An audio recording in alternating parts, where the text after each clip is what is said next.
আমার যুবক ভাইরা, এই মুরব্বী বাবারা, কথাগুলি কিন্তু দিলের কান লাগায়া শোনা দরকার, বোঝা দরকার, বালিশের সঙ্গে মাথা লাগায়া চিন্তা করা দরকার। আল্লাহর নবী যখন প্রথম মিম্বরে উঠে রে, জিবরাইল আলাইহিস সালাতু ওয়াস সালাম বলে, হুজুর রমজান মাস পাওয়ার পরে যারা গুনাহ মাফ করাইতে পারলো না তারা যেন ধ্বংস হয়ে যায়। আল্লাহর নবী বলেন আমিন। নবীর আমিন বলা মানে হলো নবী সমর্থন করছে। আপনারাই বলুন, নবীর সমর্থনটাকে আল্লাহ বাদ দিয়ে দিব? কথা বলেন না। রমজান পাওয়ার পরে যারা জীবনের গুনাহ মাফ করাইতে পারলো না, আল্লাহর নবী বলেন তারা ধ্বংস হয়ে যাক। নবী সাপোর্ট করছেন, সমর্থন করছেন, তার মানে 100% আমরা ধ্বংস হয়ে যাব। তাই ধ্বংসর থেকে যদি বাঁচতে চাই গো, এখনো কিছুদিন আমাদের সামনে রয়ে গেছে। এই দিনগুলাতে চোখের পানি ছেড়ে দিয়া তামাম জিন্দেগির গুনার বোঝা মাথায় লইয়া আল্লাহর দরবারে যদি কান্নাকাটি করি, নজুলে রহমতের সময়, নজুলে রহমতের সময়, যেই সময় দেখবেন বিভিন্ন মাইক দিয়া 2টা 2:30টার সময় ডাকে, আপনি ঘরের একটা কোনায় বসে আল্লাহর দরবারে দরখাস্ত করেন, মালিক এই মাস চলে গেলে আর আমার গুনাহ যদি মাফ না হয় আমি যে ধ্বংস হয়ে যাব। আপনার নবী বলছে, আল্লাহ আপনি আমাকে ধ্বংস করবেন না, আপনার যত মহব্বতের বান্দাদেরকে আপনি মাফ করে দিছেন, আল্লাহ তাদের সঙ্গে আমি গোলামের নামটা লেখা নেন। আপনি যদি এইভাবে আল্লাহর কাছে দরখাস্ত করেন, মালিক এই রমজান আসার পরে কত বান্দা বান্দিকে তুমি মাফ করছো গো, আল্লাহ আমার মতো গুনাহগারকে কি মাফ করা যায় না? তাদের সঙ্গে কি আমার নামটাও লেখানো যায় না? আল্লাহ তাদের সঙ্গে আমাদের নামটা আপনি লেখায় আনেন। আল্লাহ আপনি যদি মাফ না করেন আমরা ধ্বংস হব, এতে কোনো সন্দেহ নেই, কোনো সন্দেহ নেই। আপনার দরবারে রমজান মাস বরকতি মাস, নবীর জুতার দুলার ভিক্ষা চায় আমাদেরকে মাফ করেন আল্লাহ। এইভাবে যদি চোখের পানিগুলো আপনি ছেড়ে দিয়া গভীর রজনীতে কান্দেন আর বলেন, আল্লাহ আগামী রমজান পাবো এটার কোনো গ্যারান্টি নাই, আগামী রমজান পর্যন্ত বেঁচে থাকবো মালিক জানি না, ওই পর্যন্ত আপনি আমাদেরকে হায়াত দিছেন কিন্তু এই রমজানে আমাদেরকে ধ্বংস কইরেন না, আমাদের জীবনের গুনাহটুকু আপনি মাফ করে দেন। বাকি জিন্দেগি কেমনে চলবো আপনার হুকুম আর রাসূলের তরিকা। আল্লাহ আপনি যেমনে চান আমরা এমনি চলবো। ইহদিনাস সিরাতাল মুস্তাকিম, আমরা সঠিক সরল রাস্তার উপরে চলবো। আল্লাহ আল্লাহ শয়তানের ওয়াসওয়াসা থেকে আমাদেরকে বাঁচায় দেন। আল্লাহ শয়তানের বিভিন্ন চক্রান্ত থেকে আমাদেরকে বাঁচায় দেন। আল্লাহ আল্লাহ শয়তানের ধোঁকা থেকে বাঁচান। আমরা আপনার মহব্বতের বান্দা হতে চাই, আমাদেরকে আপনি দুশমন বানায়েন না। আল্লাহ এই রমজান মাসে যদি মাপ না পাই গো, আমরা তো ধ্বংস হয়ে যাব। কোন বান্দা বান্দি যদি নজুলে রহমতের সময় ঘরের কোনাতে বসে, অথবা যারা ইতিকাফে বসছেন, ইতিকাফে যারা বসছেন তাদের জন্য সুযোগটা বড় বেশি। ইতিকাফ মানে বুঝেন যে আল্লাহর ঘরের সামনে দাঁড়াইছি, দাবি পুরা না হওয়া পর্যন্ত আপনার দরজা ছাড়ব না, এটাই হলো ইতিকাফ। যারা ইতিকাফে আসে সবে কদর তালাশ করার জন্য, দাবিটা হলো আল্লাহ আপনার ঘরের দরজার সামনে আইসা বসে রইলাম, যতক্ষণ না পর্যন্ত আপনি মাফ না করবেন আপনার দরজা আমরা ছেড়ে দিব না। এইভাবে আল্লাহর কাছে আমরা চাইতে হবে।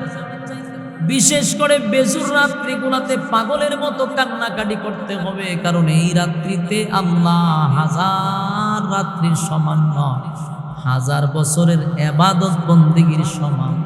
যদি আপনি কদর পেয়ে যান, কদর কত কোন তারিখ আমরা মনে করি 27 তারিখ। 27 তারিখে দেখবেন মানুষ মসজিদও জাগা লয় না, জিলাপির হুরুস তুলি লাগে, খিচুড়ি একটার উপরে আরেকটা মার। কিন্তু এটা সহি কথা নয় যে শুধু 27 তারিখে হবে।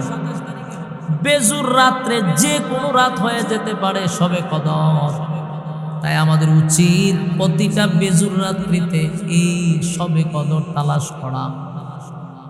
শবে কদর তালাশ করবো। আল্লাহ, এই রাত্রিটা যদি আমরা পাওয়া যাই, বেজুর রাত্রি শবে কদর যদি আমরা পেয়ে যাই, আল্লাহর কসম 1000 বছরের ইবাদতের বন্দেগীর চেয়েও এই রাতটা সবচেয়ে বেশি গুরুত্বপূর্ণ। সুবহানাল্লাহ। আমাদের মধ্যে কমতি হলো ঈমানের কমতি।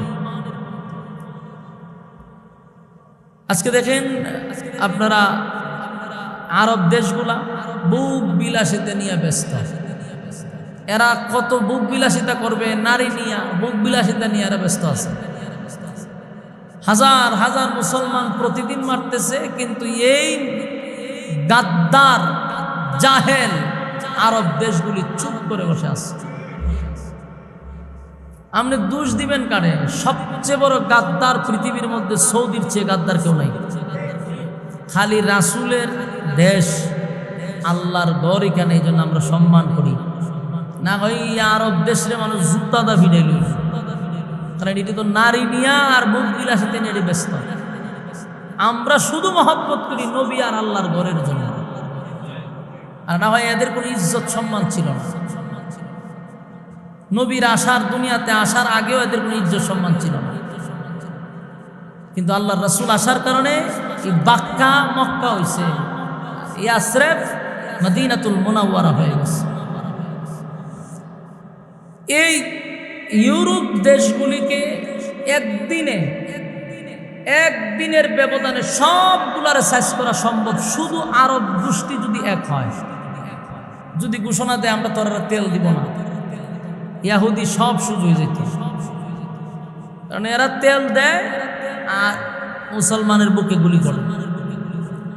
তো পরিস্থিতি ভয়াবহ। এজন্য আমাদের ইমানি জজবা বাড়াইতে হবে, ইমানি শক্তি বাড়াইতে হবে। এরপরে যে আপনার বর্ডার ফাইরিলে দাদার দেশ, আমি কিন্তু দাদার দেশের কাছে আছি, ঠিক না? একেবারে দাদার দেশের কাছে দাঁড়ায় আমি কথা বলতেছি। হয়তো অনেক সময় মাইকের আওয়াজ দাদার দেশেও যায়, ঠিক না? আমি একবার এখানে আগরতলা বয়ান করছি, তো এখান থেকে বই অনেকে শুনছে, এত কাছাকাছি। তো দাদার দেশে দেখেন আজকে মুসলমান লাঞ্ছিত, অপমানিত। হাজার হাজার মসজিদ আগুন দিয়ে পুড়াইয়া দিছে, মুসলমানদেরকে মারতেছে, কারণে অকারণে বাড়িঘর জ্বালাই দিতেছে।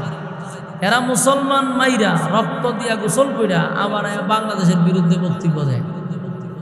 এই লোক বর্তমান অবস্থা। এই জন্য আমাদের ইমানি জজবা আরো মজবুত করতে হবে, আমাদের রুখে দাঁড়াইতে হবে। আল্লাহর রাসূলের সেই হাদিস অনুযায়ী যদি যুদ্ধ শুরু হয়ে যায়, তাহলে সৈনিক আমরাই হতে হবে। কথা বুঝতেছে? আমরা এক একজন নিজেরা সৈনিক হইয়া এই গুজরাটের মোদির বিরুদ্ধে যুদ্ধ করতে হবে, এবং ভারতে মুসলমানদের পক্ষে যুদ্ধ করে বিজয়ের পতাকা আমরা তুলতে হবে। এটা দায়িত্ব আমরা। এই জন্য আগামী বছর রমজানে বাঁচবো কিনা এটার কোনো গ্যারান্টি নেই। তাই এখন থেকে আমাদের প্রস্তুতি নেওয়া দরকার। আর যে কথাটা বলছিলাম, দেখেন রমজান মাস একটা ইবাদতের সিজন। তা সিজন কেমনে? এখন দোকান পাটে যদি আরো 2 মাস আগে যেতেন, যেই গঞ্জিটা, যেই শার্টটা আপনি কিনবেন 150 টাকা, এটা ঈদের সময় কিন্তু 500 টাকা। বাস্তব না বাস্তব? তাহলে বোঝা গেল এই ঈদের সময় ব্যবসা করছে, কারণ তার এখন সিজন, মালের চাহিদা বেশি। এই জন্য 150 টাকার গেঞ্জিটা সে 500 টাকা বিক্রি করতেছে। সারা বছর আপনি সুন্নত করলে সুন্নতের সওয়াবই দেওয়া হবে, সারা বছর নফল ইবাদত বন্দি করলে নফলেরই সওয়াব দেওয়া হবে। যেই মাত্র রমজান চলে আসবে তখন নফল পড়লে সুন্নতের সওয়াব, সুন্নত পড়লে ফরজের সওয়াব, ফরজ পড়লে 70টা ফরজের সওয়াব। এই সিজনকে আমরা ছেড়ে দিবে? আহা, যেমনি ভাবে কোনো ব্যবসায়ীরা তার ব্যবসা ছাড়ে না, 150 টাকার গঞ্জি বেচে 500 টাকা ঈদের সময়। আল্লাহ রাব্বুল আলামিন বলেন রোজা একমাত্র শুধুমাত্র কেবলমাত্র আমার জন্য। রোজা কার জন্য? as-sawmu li wa ana উজজা বিহি। আল্লাহ কোন জায়গায় ওয়া আনা উজজা বিহি ওয়া আনা আজজা বিহি এই কথাগুলি আল্লাহ কেন বলছেন? নামাজের ক্ষেত্রে কিন্তু বলেন, হজের ক্ষেত্রে বলেন।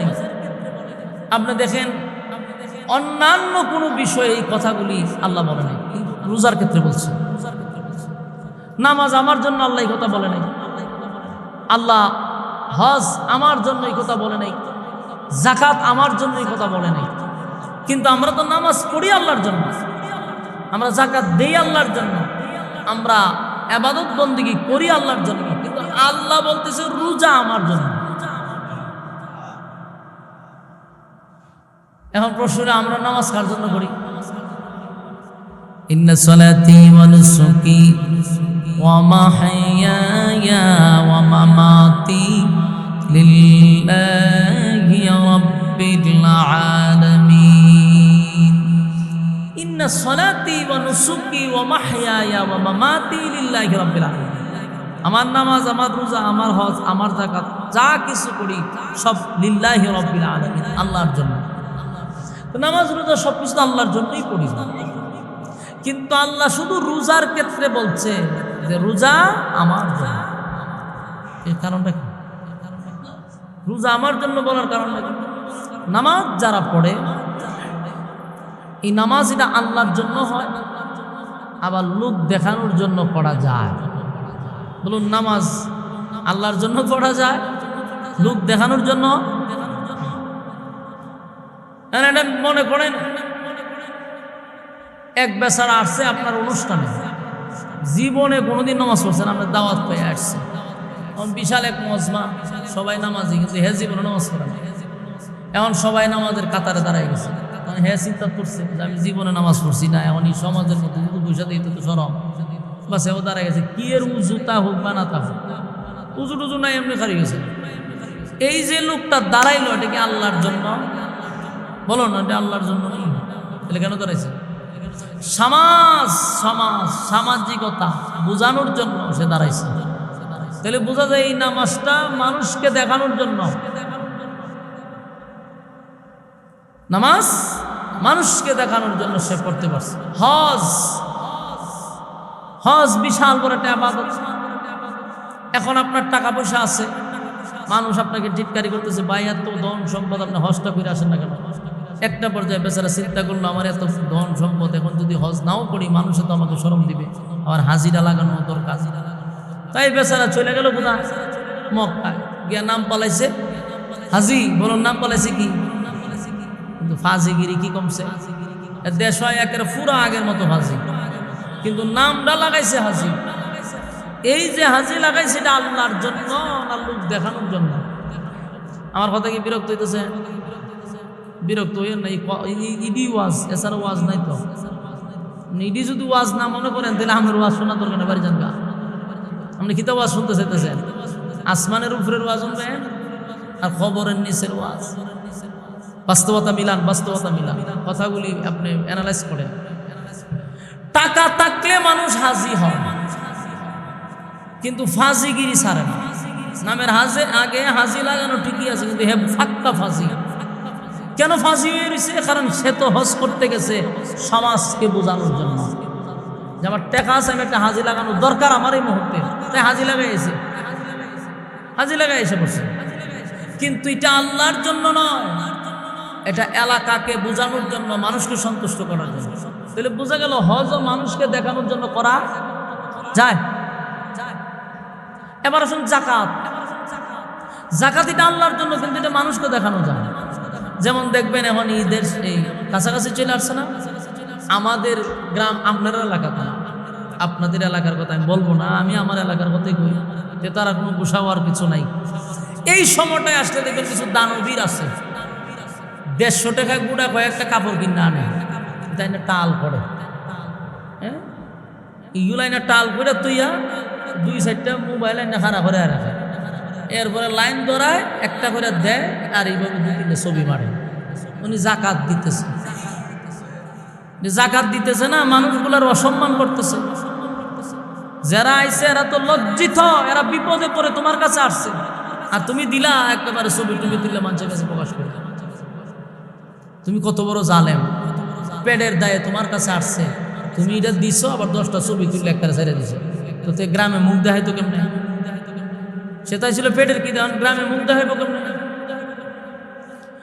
এই 500 টাকা 300 টাকা গুলো লঙ্গি আনে, 300 টাকা করে, আর 500 টাকা করে কাপড় আনে, আইনা বিশাল একটা টিম কইরা সে জাকাত দিতেছে। তাহলে বোঝা গেল এটা কি আল্লাহর জন্য? কথা কই না দি, লোক দেখানোর জন্য। তাহলে বোঝা যায় জাকাত ও মানুষকে দেখানো যায়। বলুন জাকাত কি করা যায়? মানুষকে দেখানো যায়। নামাজ সবচেয়ে বড় ইবাদত, এটাও মানুষকে দেখানো যায়। হজ এটাও মানুষকে দেখানো যায়। জাকাত এটাও মানুষকে দেখানো যায়। দেখানো যায় না শুধু একমাত্র রোজা। কথা ঠিক? আচ্ছা আমি উদাহরণ দিই। আমি যদি মনে করেন লুকাইয়া দরজা উর্জা লাগাইয়া 1 গ্লাস অথবা 1 জগ পানি খাইয়ালাই, কেউ দেখলো না, আমি বাইরে আসলে পরে আপনারা বুঝবেন যে আমি রোজা না। আমি যে পানি খাইছি বোঝার কোনো ক্ষমতা আছে? কোনো বোঝার ক্ষমতা না। তাহলে এই যে মানুষ সারাদিন না খাইয়া লোক দেখানোর জন্য সারাদিন না খাইয়া থাকবে, এমন পাগল আছে বাংলাদেশে। আপনারা যারা রোজা রাখছেন এটা কি মানুষ দেখাইবার লেগে? মানুষ দেখাইবার লেগে যদি হয় অসুবিধা নাই, পানির তুলে ডুব দিয়ে পানি খাওয়ান যায়। ঘরের দরজা লাগাই বাথরুমে গিয়ে আপনি খাই নিতে পারবেন 1 জগ পানি, খাইয়া বাইরে গেলে অসুবিধা নাই। কিন্তু কোনো পাগলেও মানুষ দেখানোর জন্য একেবারে উপাস থাকবে না। কথা কই না দি, যে উপাস থাকলো সারাদিন খাইলো না, এটা শুধুমাত্র কেবলমাত্র আল্লাহর জন্যই, মানুষের জন্য নয়। আমার কথা বলুন, যুক্তি আসেনি? আপনার যদি লোক দেখানোর দরকার হয় তাহলে তো বাথরুমে বইয়া খাইতে পারবেন, যেটা তো লোক দেখামো তো আর এখন তো আর কেউ দেখতেছে না, খাইয়া নাই। আর যখনই আল্লাহর জন্য হয় তখনই মানুষটা সমুদ্রের নিচে গিয়ে ডুব দিয়ে পানি খায় না, কারণ কেন বুঝে আল্লাহ আছে। যেন মানুষ রোজা রাখে একমাত্র আল্লাহর জন্য, লোক দেখানোর জন্য নয়। এই জন্য আল্লাহ বলেন আস-সাওমুলি ওয়া আনা উজজা বিহি ওয়া আনা আজজা বিহি, রোজা একমাত্র আমার জন্য, আর রোজার পুরস্কার আল্লাহ নিজে বলেন রোজার পুরস্কার আমি নিজেই। সুবহানাল্লাহ। এখন শুনেন, নামাজ তো পড়েন আপনারা 5 ওয়াক্ত, নামাজ পড়ার পরে যে নেকি আমল নামায় লেখা হয়, এই নেকিটা ফেরেশতাদের মাধ্যমে দেওয়া হয়। জাকাত দেন, জাকাতের যত নেকি আছে সব কিন্তু ফেরেশতার মাধ্যমে দেওয়া হয়। আপনি ইবাদত বন্দেগী যা করেন, নফল সুন্নত যা করেন, ফেরেশতাদের মাধ্যমে দেওয়া হয়। কিন্তু একমাত্র রোজা, এটার সওয়াব আল্লাহ নিজের হাতে বান্দাকে দেয়। এই রোজা ছাড়া অন্যান্য ইবাদত বন্দেগী যা করেন সব কার মাধ্যমে দেওয়া হয়? ফেরেশতাদের মাধ্যমে। আর শুধুমাত্র রোজাটার সওয়াব আল্লাহ নিজের হাতে দেয়। সুবহানাল্লাহ। আপনি চাকরি করেন, আপনার বেতন সব সময় দেয় ম্যানেজার, সব সময় কে দেয়? ম্যানেজার। কিন্তু হঠাৎ কোম্পানির মালিক বলল যে আগামী ঈদে সমস্ত বেতন আমি মালিক নিজের হাতে দিব। বলুন তো দেখি, ম্যানেজারে দেয় বেতন আর মালিকেও যদি দেয় বেতন, মালিক কি ম্যানেজারের মতো দিব না মালিকের মতো করে দিব? হ্যাঁ, মালিক তো তার মালিক অনুযায়ী দিবে। তা আল্লাহ বান্দাকে রোজার সওয়াব নিজের হাতে দিবে। আল্লাহ যত বড় তার দেওয়াটাও তত বড়। সুবহানাল্লাহ। এই শর্ত হলো, এই রমজান মাসে আমাদের কিছু শর্ত আছে না নাই? কথা হয় না দি। 1 নাম্বার ইবাদত হলো, নফল ইবাদত বন্দেগীর মধ্যে সবচেয়ে বড় ইবাদত কোনটা জানেন? কোনটা? কোরআন তেলাওয়াত। বলুন নফল ইবাদত বন্দেগীর মধ্যে সবচেয়ে বড় ইবাদত কোনটা? কোরআন। আর এই মাসে আল্লাহ রাব্বুল আলামিন কোরআন নাজিল করেছেন। এটা কোরআন নাজিলের মাস বলা হয়। এই মাসে কি হয়েছে? কোরআন নাজিল হয়েছে। তাই বেশি বেশি করে এই মাসে কোরআন তেলাওয়াত করা। আর আমরা বেশি বেশি করে এখন ফেসবুক টেলাই, ঠিক না? মোবাইলটা হারা দিন টেলায়, সময় 1 ঘন্টা 2 ঘন্টা বাইর করতে পারে না যে আমি একটু কোরআন তেলাওয়াত করি। মোবাইল টিপানোর সুবিধা নেই, মোবাইলের মধ্যে কোরআন শরীফ আছে, তো পড়েন না কা? কোরআন শরীফ মোবাইলের ভিতরে আছে। আপনি কোরআন শরীফ যেহেতু ফান না, অপশন নাই, তাহলে মোবাইলে দিকে দিকে পড়েন। কারণ এটা কোরআন নাজিলের মাস। এই মাসে বেশি বেশি করে কোরআন তেলাওয়াত করা। রোজা রাখা অবস্থায় যা খাইবেন সেহরির সময় 100% হালাল খাইতে হবে। কারণ কি খাইবেন? হালাল না। হারাম দিয়া শুরু করছেন, ওইগুনি রোজা। এই রোজার মধ্যে তাকওয়া নাই, আকর্ষণ নাই, ইবাদতের প্রতি আকর্ষণ থাকবে না, ইবাদতের জজবা তৈরি হবে না, ইবাদতে মজা আসবে না। অনেক মানুষ দেন সারা রাত ইবাদত বন্দি করতেছে। আপনারা কি মনে হয় মজা না লাগলে? কথা বুঝুননি আমার? মজা না লাগলে এক বেচারা সারা রাত তাহাজ্জুদ করেনি, কোরআন পড়েনি, তার কাছে মজা লাগে। কেন মজা লাগে? হালাল খায়, মজা লাগে। আপনি হারাম খাইতে খাইতে ফ্যাট বানাইছেন একটা বাম্পস্টিকার মতো, এই বড় ফ্যাট বানাইছেন, এটা হারাম খাই। এটা যে অজম হইতেছে, মিশিংয়ে যে এটা ফেরাইতেছে, রক্ত দিকে শরীরে চতুর্দিকে ছড়ায় পড়তেছে, এই হারাম রক্ত হারাম খাবারে ইবাদতের প্রতি কোনো আকর্ষণ আসে না। মানে ইবাদত করবেন ঠিক, কিন্তু মজা নাই। জান খালি চটপট চটপট করবে, মজা লাগবে না। আর হালাল খাবারের ইবাদত বন্দেগী করলে আপনার ইবাদতের প্রতি আগ্রহ বেড়ে যাবে। কথাগুলি কি বুঝতেছেন না কষ্ট লাগতেছে? আমরা বেশি বেশি করে এই মাসে কোরআন তেলাওয়াত করব। 2 নম্বর হলো সবচেয়ে বড় ইবাদত হলো নামাজ। সবচেয়ে বড় ইবাদত কি? ইন্নাস সালাতা তানহা আনিল ফাহশাই ওয়াল মুনকার। নামাজই একমাত্র ইবাদত যেই ইবাদত গুনাহ থেকে আপনাকে বিরত রাখবে। বলুন নামাজই একমাত্র ইবাদত যেটা গুনাহ থেকে বিরত রাখবে। এখন প্রশ্ন হলো, নামাজও পড়ে সুদও খায়, নামাজও পড়ে ঘুষও খায়, নামাজও পড়ে মিথ্যা কথা বলে, নামাজও পড়ে মানুষের হক নষ্ট করে, নামাজও পড়ে মানুষের উপর জুলুম করে, আসেনি? কথা বুঝুননি? আল্লাহ কি কইছে? নামাজি ব্যক্তিকে নামাজ গুনাহ থেকে বিরত রাখবে, এটা আল্লাহর ওয়াদা। কিন্তু আমরা দেখি নামাজ পড়ার পরে খাম, কু খাম, দিনের খাম, রাত্রের খাম, কোনো খাম বাদ দেয় না। ঘটনাটা কি? মূল ঘটনা হলো নামাজ নামাজ হয় না। বলুন নামাজ কি হয় না? নামাজ নামাজ হয় না। বলুন নামাজ নামাজ হয়। আল্লাহ যেইভাবে নামাজ পড়ার কথা বলছে আমরা সেইভাবে পড়ি না। তাই নামাজ আমাদেরকে গুনাহ থেকে বাঁচায় না। নামাজ পড়তে হবে ধীরস্থির। কথা কি বুঝতে চায়? রাসূল আরবি সাল্লাল্লাহু আলাইহি সাল্লাম যখন নামাজ পড়তো, আম্মা জান আয়েশা মাঝে মধ্যে ভয় পাইত। ভয় পাইতো কেন জানেন? রাসূল মনে শেষ এসে তুই মাঝে মাঝে সিমটি দিত। সিমটি দিলে রাসূল লড়া দিলে বুঝতো যে রাসূল দুনিয়াতে বেঁচে আছে। নিয়ত তো লম্বা সেজদা দিত, ভয় পেয়ে যেত মনে শেষ। আর আমরা নামাজ পড়ার সময় পিছনে দিয়ে একটা সুইচ লাগাই রাখি, কারেন্টের সুইচ, ওখান থেকে লতাই না খবরও লাগাই তো রাখি। আর আমরা এইভাবে খালি নাচায় কারেন্টের সাহায্যে নামাজ পড়ে।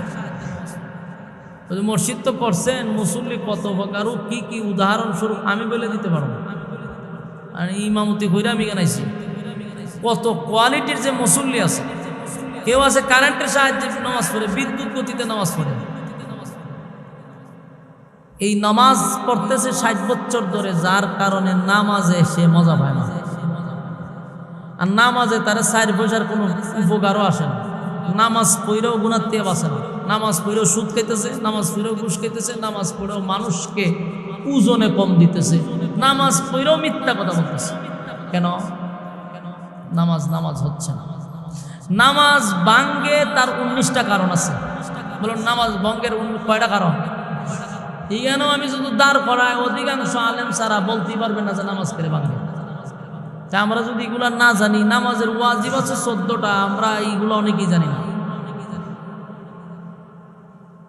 শরীর পবিত্র কিভাবে করতে হয় আমরা অনেকেই জানি না। গোসলই জানে না, ফরজ গোসল কেমন, এরপর আই উজুও জানে না, কাপড় পাক করতে হয় এটাও জানে না। আইসা নামাজ পড়তে মরার আগ পর্যন্ত নামাজ পড়ে জানাজার সময় বাড়িতে হারিয়ে লোকটা নামাজই আছে, কি যে নামাজ পড়ছে আল্লাহ ভালো আছে।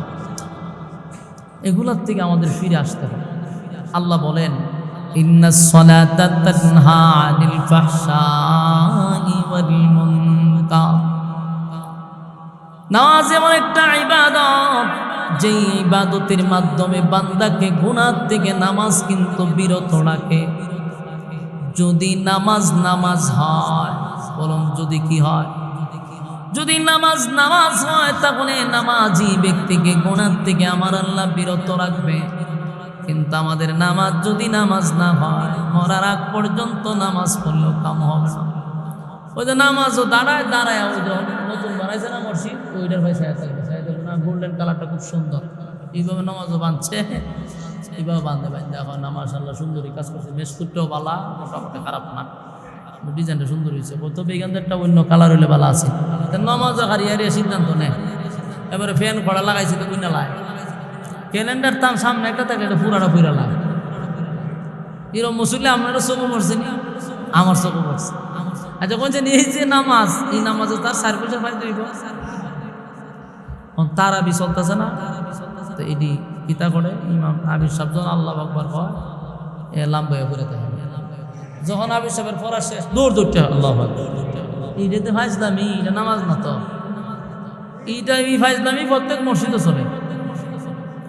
এদিন আমার মাদ্রাসা তারাবি চলে, খতমে তারাবি। আমার ছাত্রই আছে 60 জন না 6 জন, সবটি হাফেজ। এর মধ্যে 2টা ছাত্র আমার নামাজ পড়া নিয়মিত। তা আমি তো প্রতিদিন সামনে থাকি, তো আর পিছনে একটু খবর রাখি না। এদিন বাইরে দিন মুরব্বী, আমার 80টা যা মুরব্বী লাম্বাই মনে করছি। আমি মনে হয় প্রেশার উঠে গেছে, হয়তো বা সমস্যা হয়েছে, আমি দাঁড়ায় গেছি। যে আমি সাহেবের শেষে দিয়ে একটা টান দেয় না, রুকুর যাবো গা দিয়ে মুরব্বী লাভ ধরছে, ওটা দৌড়তে গেল। আমি সব বোনাস ইবলিস দিবে আর গাঢ় হয়ে গেছে। রমজান মাসে গেছে, এরকম অসংখ্য মসজিদে দেখেন খাম করছে। আপনি না আইলেন নামাজ পড়তেন, তেলাওয়াত যদি না শুনেন তো নামাজ পড়ে কিনা উঠতেন? এই তেলাওয়াতে তো আপনার খতম হইতো, নামাজের বাহিরে শুনলে তো খতম হইতেছে না। এটা নামাজের ভিতরে থেকে আপনি শুনতে হবে, এটা লম্বা ঘুরে দেয়। আবার রুকু যাওয়ার সময় ফালতু হইতে পারে নামাজ বন্ধ। এটি নামাজ না, এটি আল্লাহর সাথে তামাশা, এগুলো বন্ধ করতে হবে। রাজি আছেন নি? ইন্নাস সালাতা তানহা আনিল ফাহশাই ওয়াল মুনকার। নামাজ সমস্ত গুনাহ থেকে, ফায়সা কাজ থেকে নামাজি ব্যক্তিকে বাঁচাবে। যদি নামাজ হয়, নামাজ যদি নামাজ না হয়, মন গড়া যদি নামাজ পড়েন, যেমনে মনে চায় যদি এমনি পড়তে থাকেন, তাহলে আল্লাহর সঙ্গে টাটকারি মস্কারি হইল। টিটকারি মস্কারি করলেন। প্রত্যেকটা মানুষ যখন নামাজে দাঁড়ায়, আল্লাহর হাবিব বলেন 2টা মানুষ যখন নামাজে দাঁড়ায়, 2 পাশে 2জন ফেরেশতা দাঁড়ায়। ফেরেশতা দাঁড়াইয়া আপনার রুকু সেজদা, আপনার তেলাওয়াত সবগুলা নোট করে।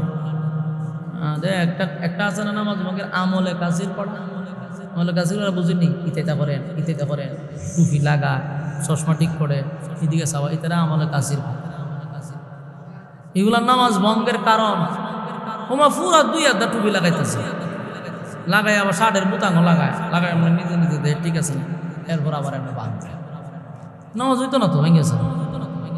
এরপরে রুকুর থেকে যদি ইমাম সাহেব দেরি করে, তেহে এখান থেকে মিস কল দেয়, কুতুর কাতুর করে, কাশি দে, আসেনি এটি নামাজ ভেঙে যাবো। বিনা উজুরে কাশা নামাজ ভঙ্গের কারণ। বিনা উজুরে আপনি কাশি দিচ্ছেন না, নামাজ শেষ সামনে।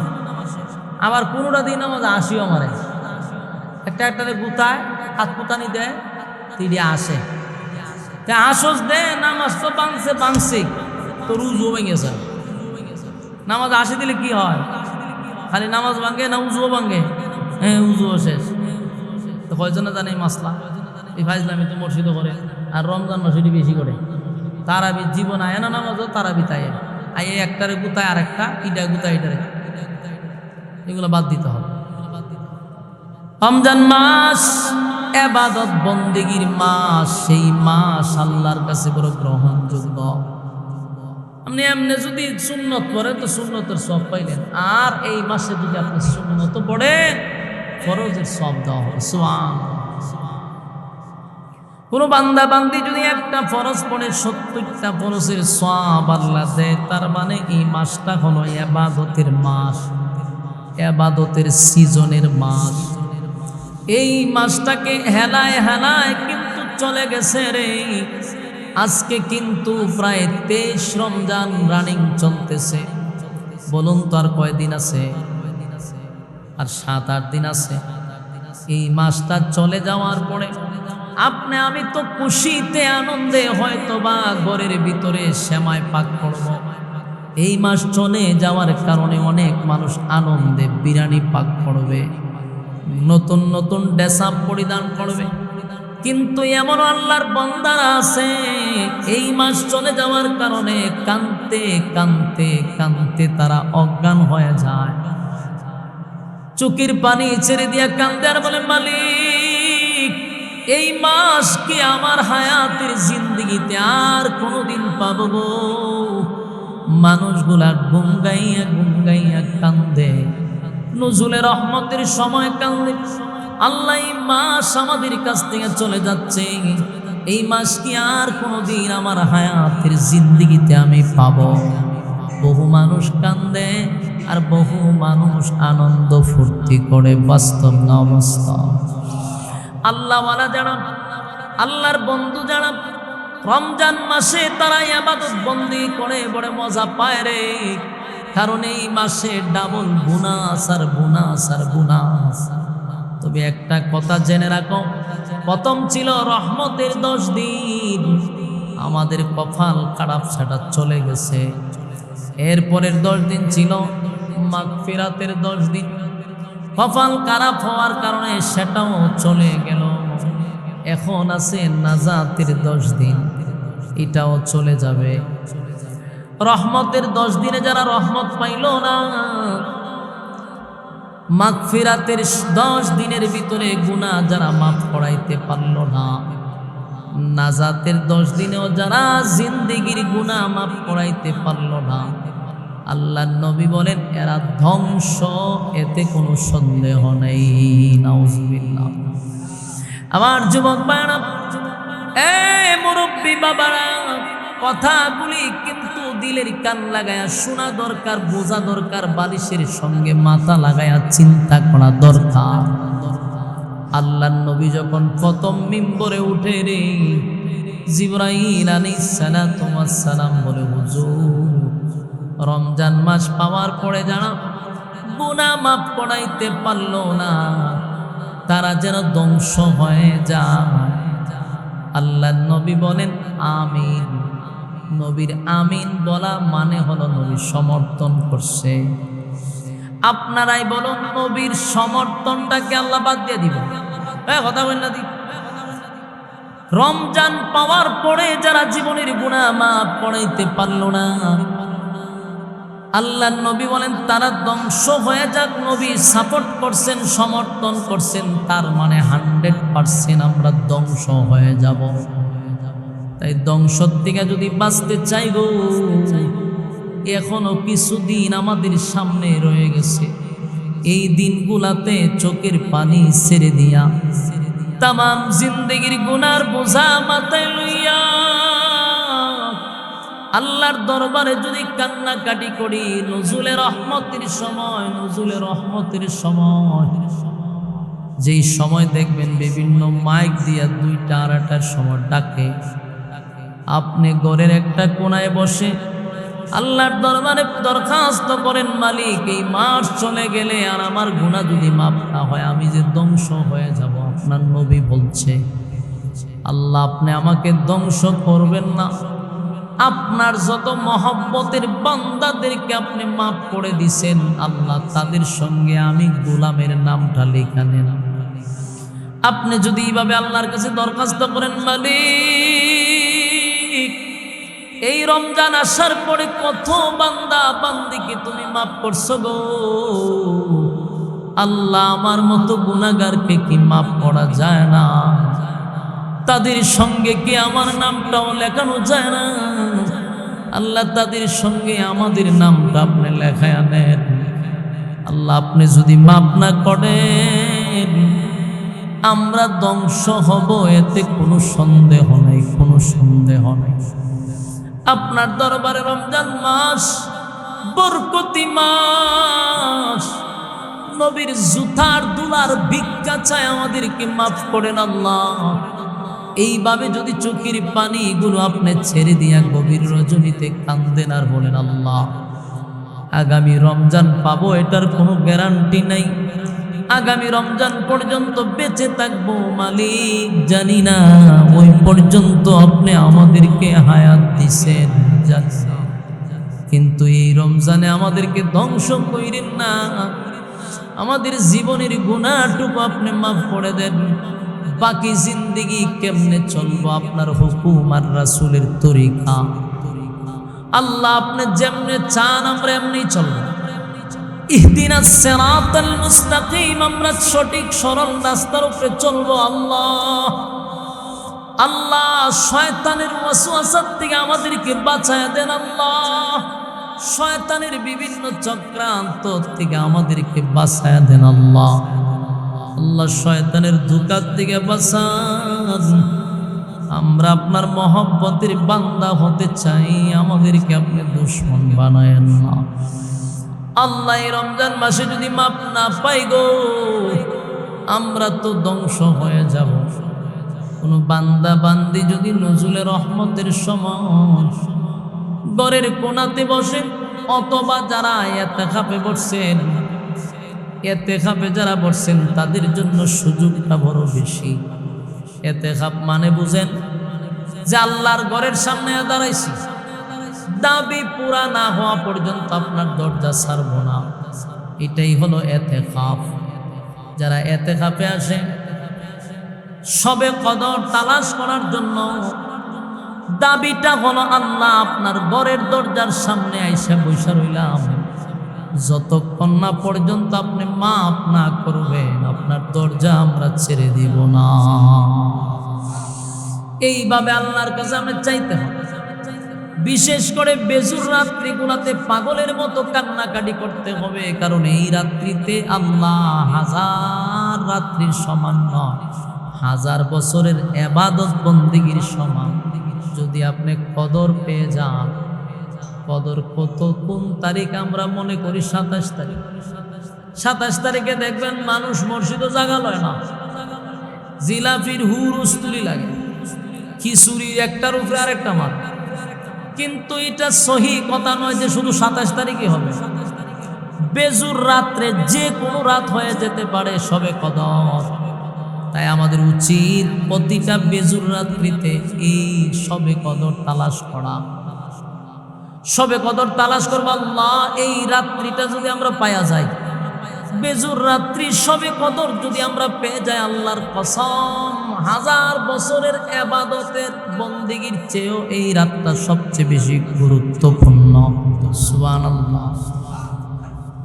এই রাতের ইবাদত বন্দেগী আর 80 বছর ইবাদত বন্দেগীর সমান, 80,000 বছরের সমান ইবাদত। সুবহানাল্লাহ। যেন রমজান মাসে ইবাদত করবো তো ইনশাআল্লাহ, সাধারণ যদি গুনাহ মাফ না করাইতে পারি তাহলে কিন্তু আমাদের কপালে দুর্গতি আছে না নাই? গুনাহ যদি মাফ না করাইতে পারি তাহলে আমাদের কপালে দুর্গতি আছে, এমন দুর্গতি আছে যেটা আপনি আমি কোনোদিন পস্তায়ও পাবো না। কারণ এই মাস অত্যন্ত গুরুত্বপূর্ণ মাস। আল্লাহ বলেন এই রাত্রিতে আমি চলে আসি, আসমানের একেবারে নিচে আয়েশা বন্দাদেরকে আমি নিজেই ডাকতে থাকি। আল্লাহ বলে বান্দারে গুনাহ না মাফ করাইবি, গুনাহ যদি মাফ করাইতে চাস আমি আল্লাহ তোর নিকটে চলে আসছি, আমার কাছে চা। কে গুনাহগার আছো তো আমার কাছে চা, কে পাপ করছো তো আমার কাছে চা। সাগরের পানির মতো যদি গুনাহ হয় আর যদি আপনার 2 ফোঁটা পানি আপনি ছেড়ে দেন, আল্লাহর কসম, আল্লাহ বলেন আমার নজুলে রহমতের সময় যদি কোনো বান্দা বান্দি চোখের পানি ছেড়ে দিয়া কান্দে আর বলে মালিক আমি গুনাহগার আর আপনার নাম রহমান, আল্লাহ আমি গুনাহগার আপনার নাম রহিম, আপনি মাফ না করলে বলেন না আমরা কোথায় যাব আল্লাহ। দুনিয়ার সিস্টেম হলো বাবায় যদি রাগ করে মার কাছে মানুষ আশ্রয় নেয় গো, মাও যদি বিদায় করে দেয় দাদির কাছে আশ্রয় নেয়, কিন্তু আপনি যদি আমাদেরকে বিদায় করে দেন বলেন না আমাদের দ্বিতীয় কোনো খোদা নাই, আল্লাহ আপনি ছাড়া আমাদের কোনো মাবুদ নাই। আমরা অন্যায় করছি, অপরাধ করছি, শয়তানের ওয়াসওয়াসায় পড়ে, শয়তানের ধোঁকায় পড়ে। এই মাসে আপনার কাছে মাপ চাই, মেহেরবানি করে আপনি মাফ করে দেন।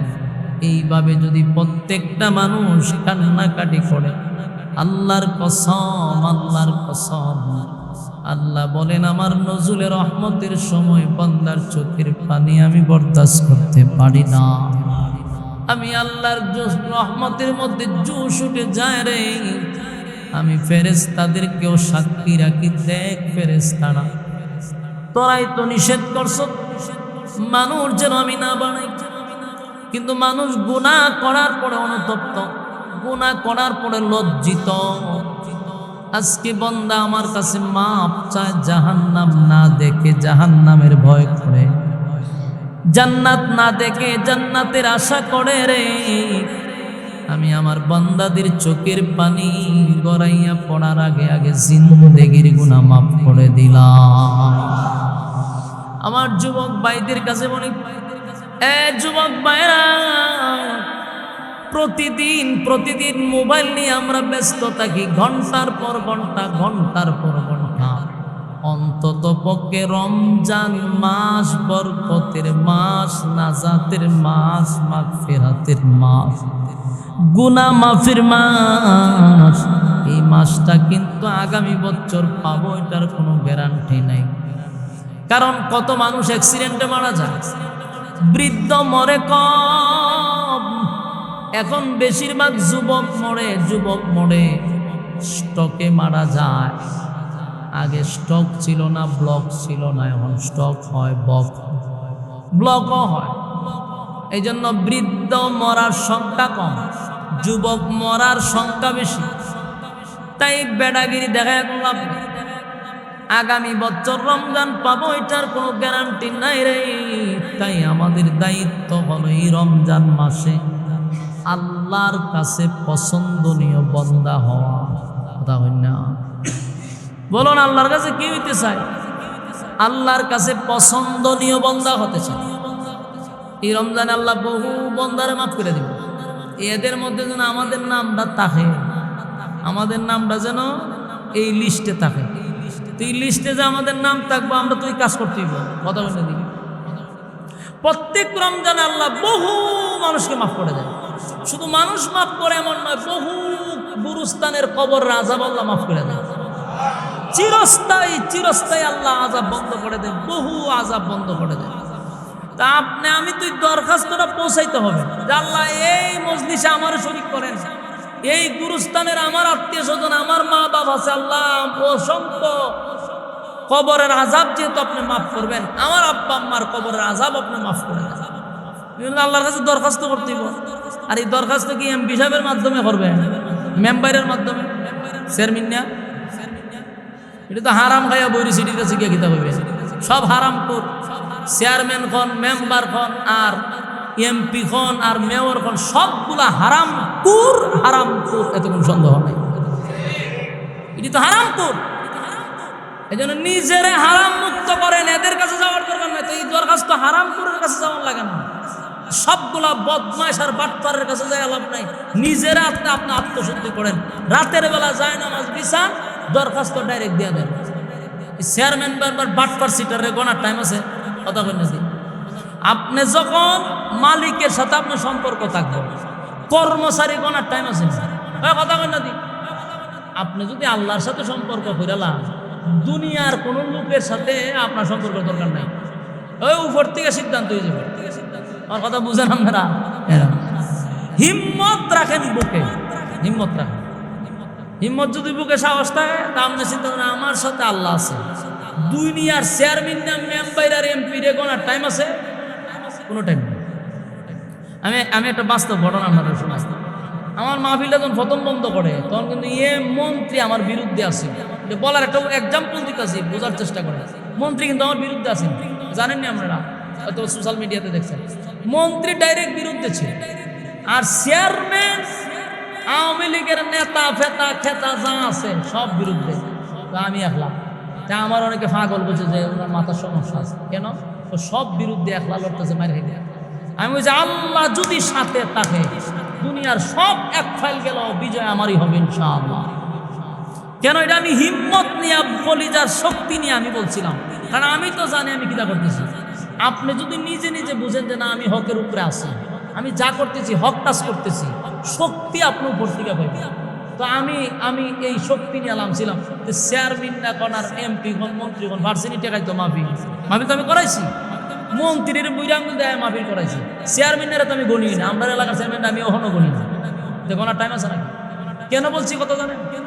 আপনি আল্লাহর সাথে সম্পর্ক করেন, দুনিয়ার সেলা ফেলারে টাইম দেওয়ার টাইম নেই। আপনারা এমনটাই বলেন।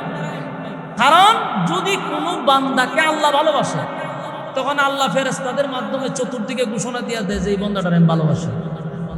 তখন মানুষ তারে ভালোবাসতে থাকে। তখন দুনিয়ার কোনো শক্তি আপনাকে নিচে নামাইতে পারবে না। আমার কথা আপনারা বুঝুননি? ওই দেন না, বুঝবেন কি? তা আরেক ওয়াজ চলতেছে, আমরা ওয়াজ বন্ধ রাখি, আর ওয়াজটা একটু চলুক, 5 মিনিট বন্ধ রাখি, ওয়াজ করে নেন। চাচা ওয়াজ করতেছি তো আমি, আরেক ওয়াজ চলতেছে, কেমনি ওয়াজ করতাম? সব সাইরিস আপনার দিকে।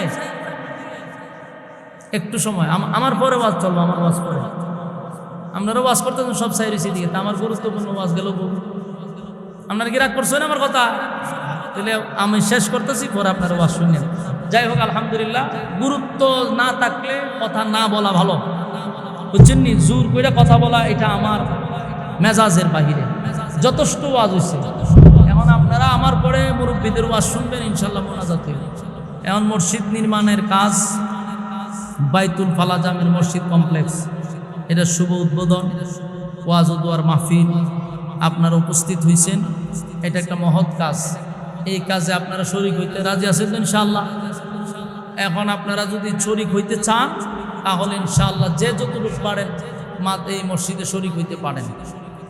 আয়সা সরাসরি লেখাইতেও পারেন, নামও লেখাইতে পারেন, অথবা আমার হাতেও দিতে পারেন। রমজান মাস 1/70 সবাই জানে, দান যা করবেন ডাবল পাইবেন।